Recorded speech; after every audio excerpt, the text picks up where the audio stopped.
Welcome to the Rockabye Revenue podcast with me, Abby Watson. I'm a mum of 4 and a business strategist, and I train people to become hypnobirthing teachers. In the last decade, I've built a thriving baby business that grew beyond my wildest dreams. This podcast is for you if you run a business or dream of running a business in the birth and baby industry. You want to change lives whilst making more money. I'm talking about creating sustainable income whilst being present for the people that matter most.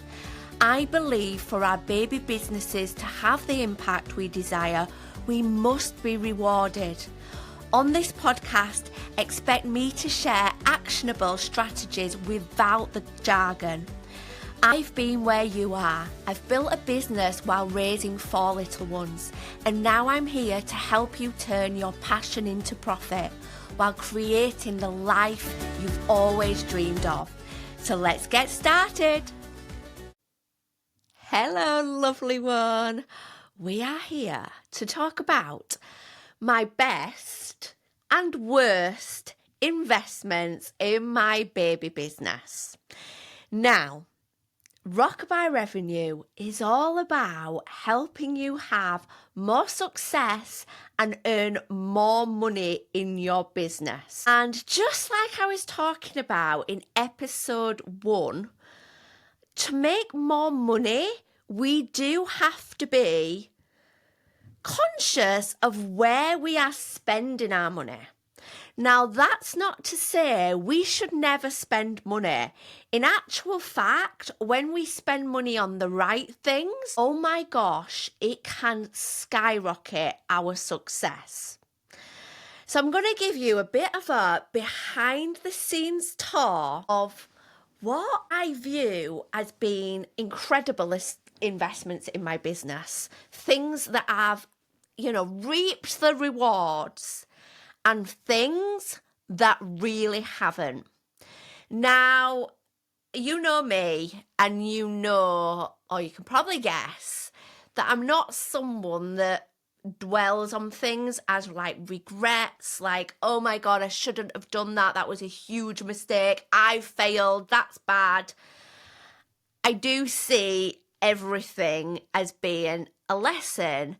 So even when I've made investments that, looking back, were not the right things to spend my money on, what a big lesson I received from that.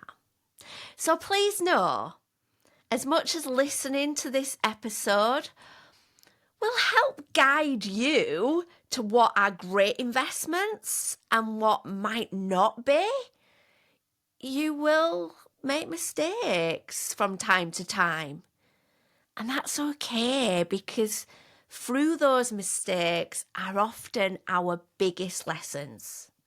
And sometimes they can be costly lessons, but important nonetheless. So, I'm going to start with the juicy stuff, the stuff that I am sure you're nosy to hear, because I would be, I really would. I'd want to know, what do you think, Abby, is your worst investments?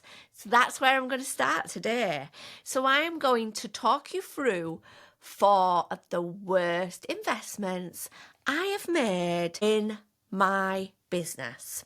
So, number 1, I wasted hundreds of pounds on Google ads when I didn't know much at all about Google ads. I simply wanted my hypnobirthing business, when my focus was teaching expectant parents in my local area, to be coming up top.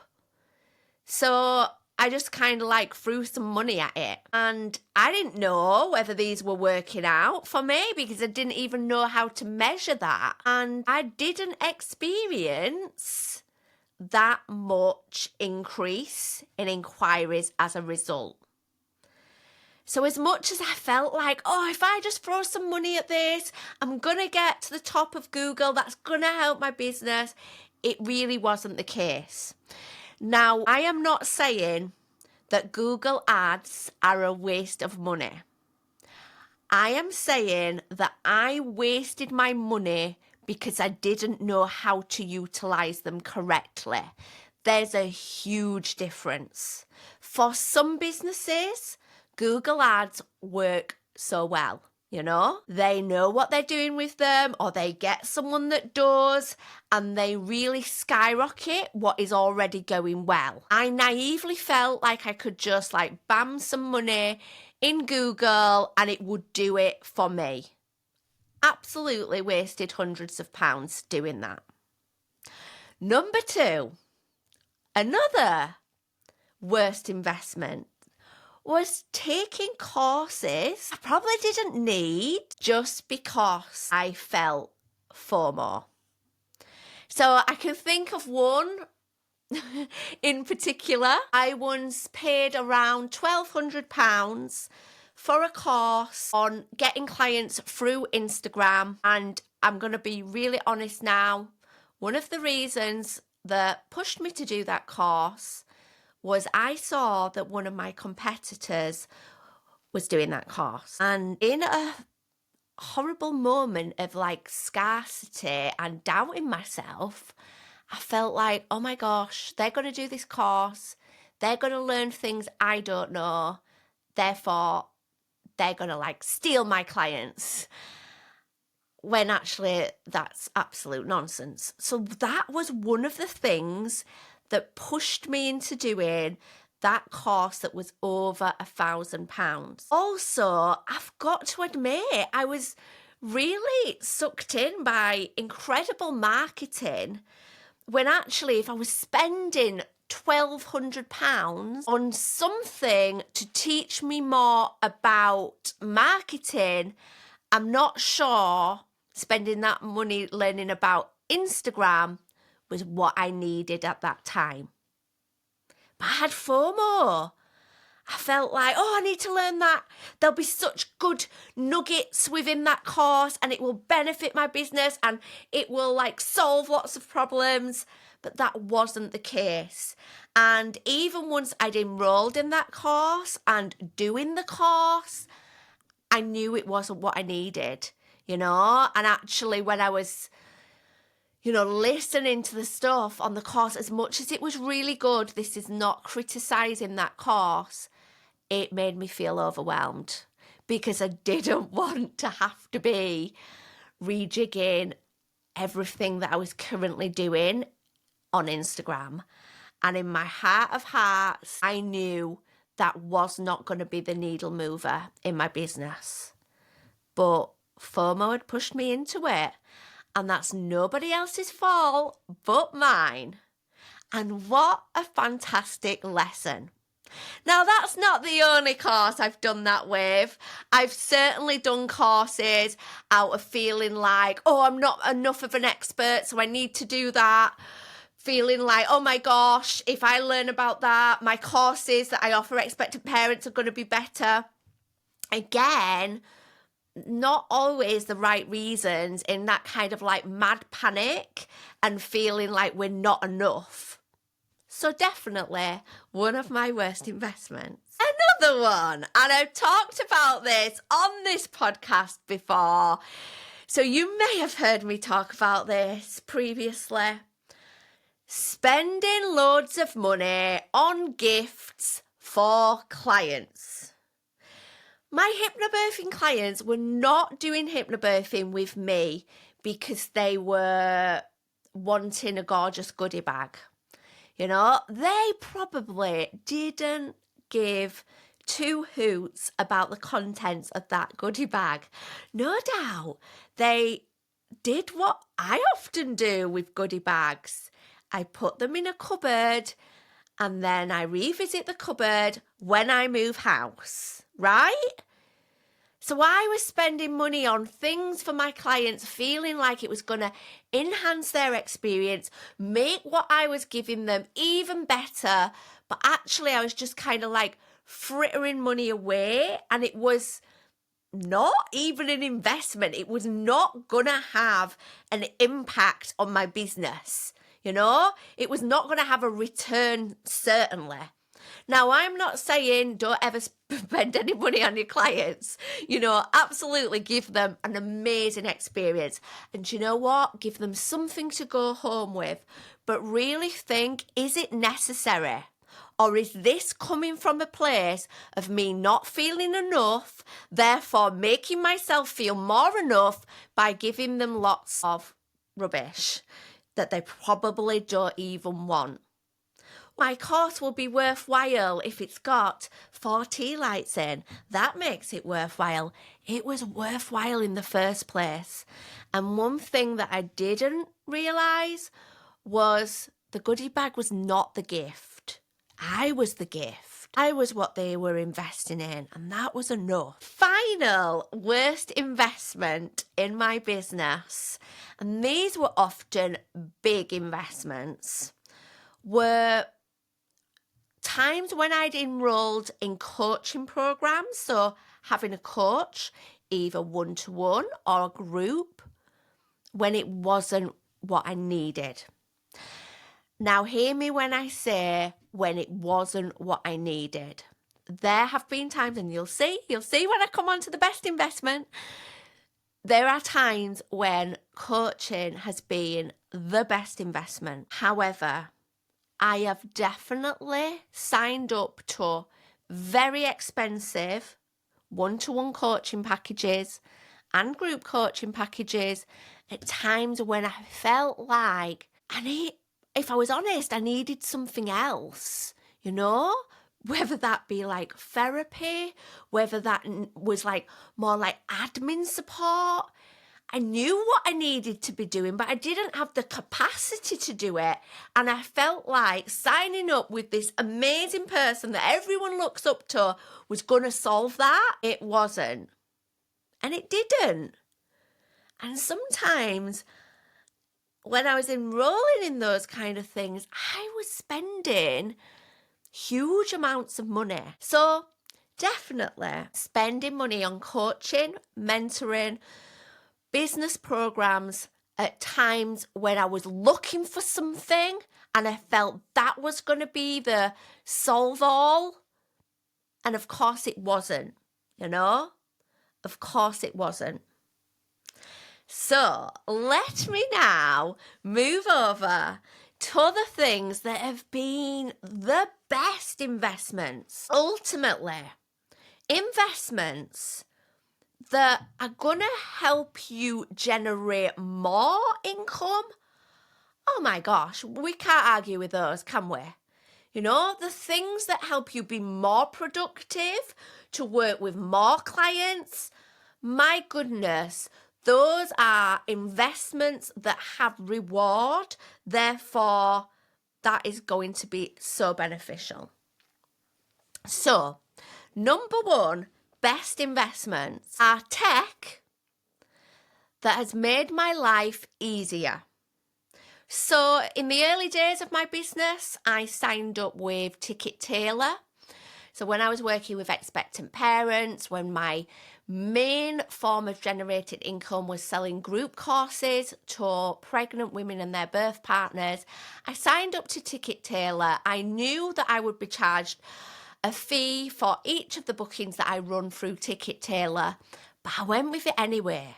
And yes, previous to that, I was doing the whole, here's my bank details, oh, what's your email address, all that. But it was taking me time. And no doubt it was losing me bookings because it was making it overly complicated for the people that wanted to book my services.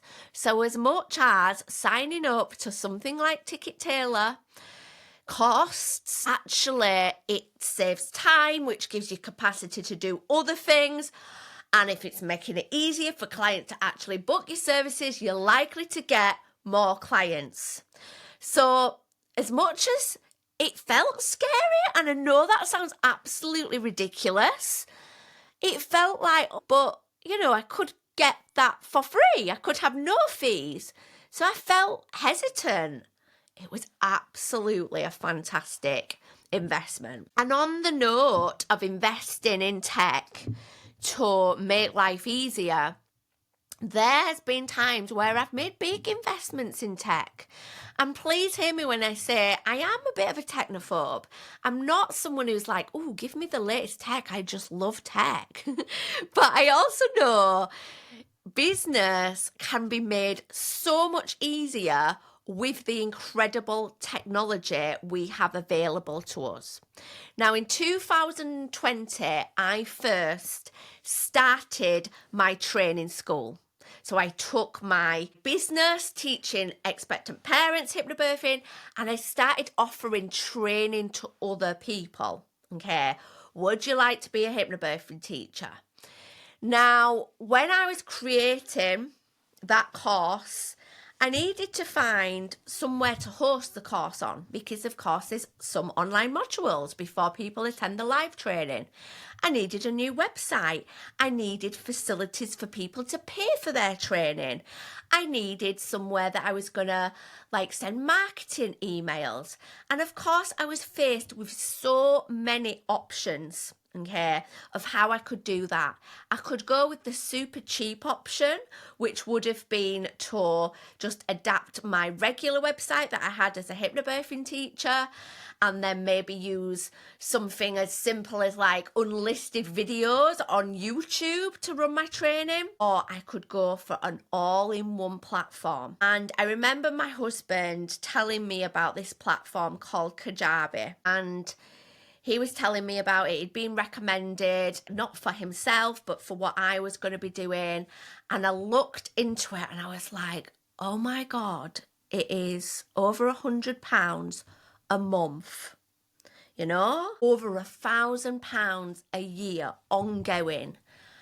And immediately I was like, no way am I giving away that amount of money when right now I'm not even earning from this training, that I'm going to be offering. And I don't know why, but I did sit on it for a little bit.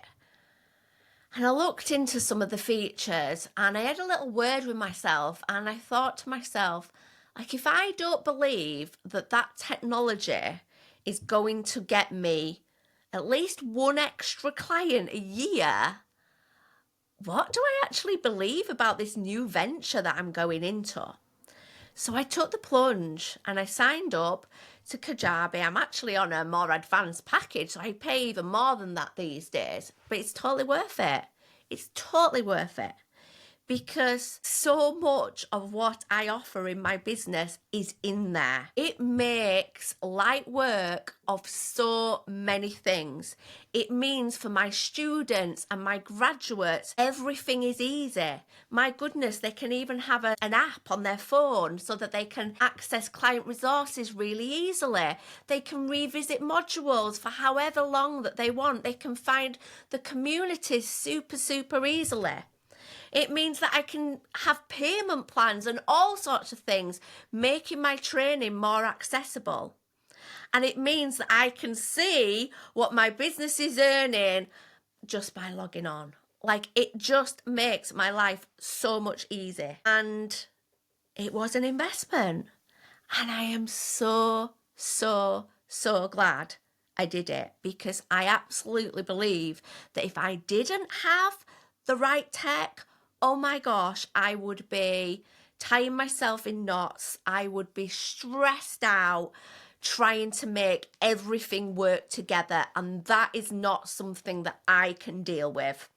So actually having it easy means that I feel calmer and I can have time to do things like this, things that are actually fun, things that actually mean I get to speak to you, the things that I value in my business.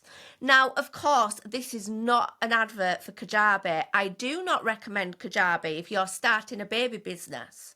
I don't. It's got features that you don't need. There are far cheaper alternatives.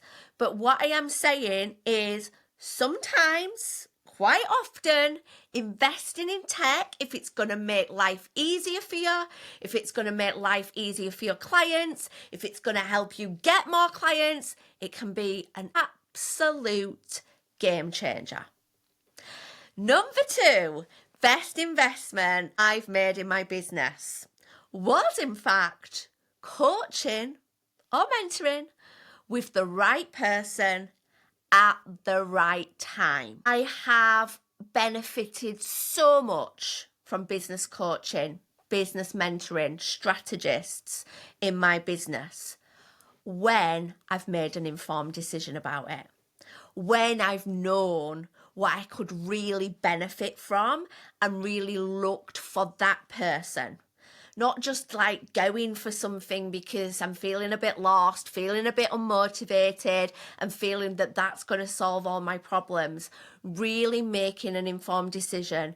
And the times when I've gone for that person that really specializes in an area of my business that really I want to develop, that's been massive. Or when I have been mentored by someone a few steps ahead of me, you know? When I can have that insight into what they've done to get to where they are when I want that similar path. That has been an incredible investment. One that I highly recommend. Hear me when I say with the right person at the right time who specializes in the thing that you need. Nothing is ever going to be that silver bullet, you know? At the right time, it can be wonderful. Number 3, best investment I've ever made in my business, branding photography. Having a professional photographer take great photos of me, like doing my thing so I can use those photos on social media. My website has been an incredible investment. Those are photos that I use time and time again, year in, year out. And it's the content that becomes easy to create because I'm not having to think about what photo do I need to take to go with this post. It's there. You know, as a baby business owner, whether you are running baby classes, whether you're a private midwife, whether you're a pregnancy yoga teacher, you are likely to be the face of your business. And when people see you and connect with you, my goodness, they are so much more likely to book your services. You know, seeing another human develops trust so much quicker than a faceless brand, especially with the types of things that we offer that are very personal, you know? So having branding photography was so important in my business. I did my first ever photo shoot 2017, so 2 years into my business. My gosh, I wish I'd have done it sooner. I wish I hadn't have spent money on a logo in my business and instead spent money on branding photography, because definitely it was an incredible investment. And finally, amazing investment that I have made in my business has been paying for admin support. Now, I've got to say that if I'd have heard this episode of a podcast saying this in the first 2 years of my business, I'd have thought, oh, it's all right for you, Abby. You've got money to spend on things like that. And yeah, at this stage in my business, I do have, substantially more money coming in than what I did have in my early days. So I do have more budget for it. However, when I finally did start utilising admin support, my gosh, I wish I'd have done it sooner. Yes, I felt like it was for the big coaches, the people doing super, super well in their business, the people that were talking about, 6-figure launches and all that. I thought it was for just the people earning thousands and thousands a month. What I learned was I could pay someone to do something in my business that would have taken me days and it would have taken them a couple of hours. The first time I ever paid for admin support was when I was starting my training school, again, before I brought in any money from it, and I paid for a virtual assistant. I think I paid her for about 8 hours of work. She knew Kajabi, which was the system that I was using, and I needed to put all my online course material to that system so that when my students got access to it, everything was beautifully presented in the right places. They could click on videos and watch. They could download resources. My gosh, me faffing about with all that would have taken me days, and I'd have probably wanted to throw the laptop out of the window several times. Paying her for 8 hours, and I think she was about £25 an hour. My gosh, was priceless, because that then freed me up to market my courses.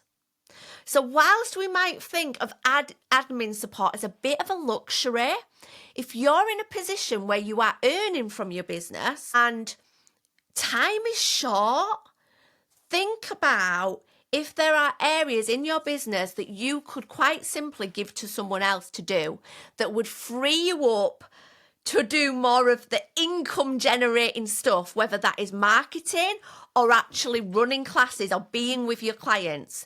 Because if that's the case, paying a VA £25, £30 an hour might be an incredible investment if you can take that hour and make so much more money in that time.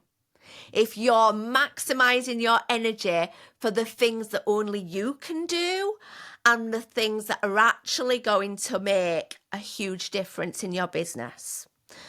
So these days, admin support is a vital investment that I make in my business. And I finally did it 5 years into my business, and I wish I'd have done it sooner.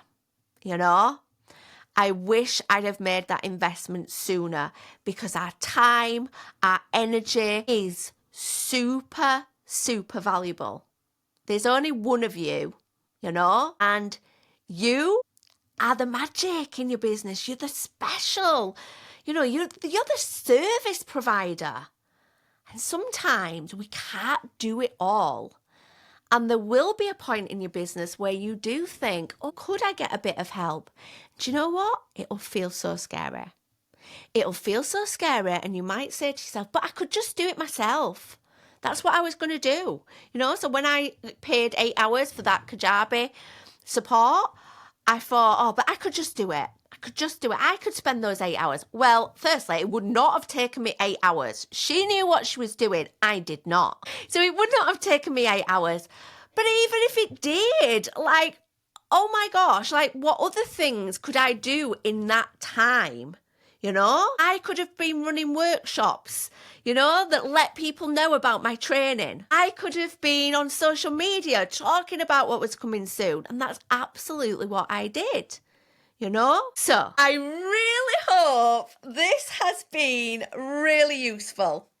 If you did miss the first ever episode of this podcast, it's all about making more profit in your business. And I do touch upon some of these things. So if you've really enjoyed this podcast and you missed episode 1, definitely go back and listen to that one, because it's a juicy one. It's all about making more profit in your baby business whilst having less stress.